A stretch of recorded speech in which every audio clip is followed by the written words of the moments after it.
ਲਓ ਸੁਭਾਸ਼ ਬ੍ਰਾਹਮਣੂ ਦੇ ਸਾਥੀ ਪੇਸ਼ ਕਰਾਰਦੇ ਨੇ ਇੱਕ ਮਿੱਠੀ ਲੰਮੀ ਤੇ ਸੁਰੀਲੀ ਡੋਗਰੀ ਭਾਖ ਤੇ ਭਾਖ ਪਸੰਦ ਆਇਆ ਤਾਂ ਅਸੀਂ ਸ਼ੇਅਰ ਜ਼ਰੂਰ ਕਰਿਓ ਤੇ Subhash Brahmanu and Arvind Brahmanu YouTube channel की सब्सक्राइब भी करियो। पेश कराने भाख परद मेला ते गोरी तेरा कंधा गो चला तो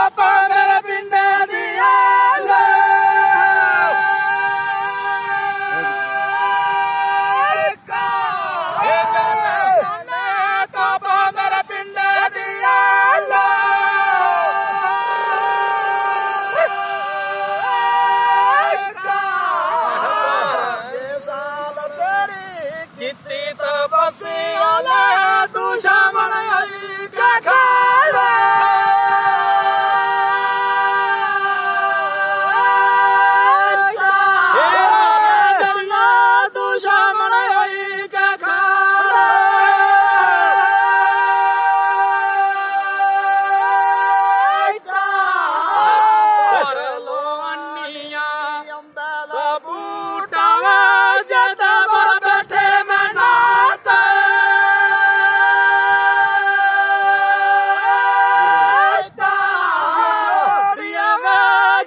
सोना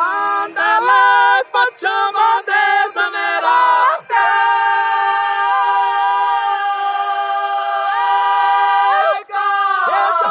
मेरिया पश्चिम देश मेरा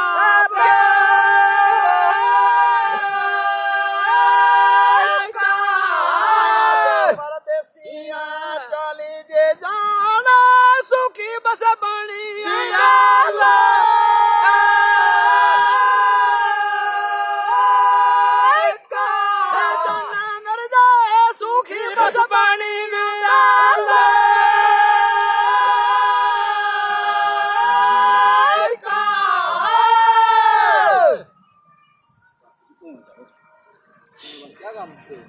बस उठ के घर पड़े थे।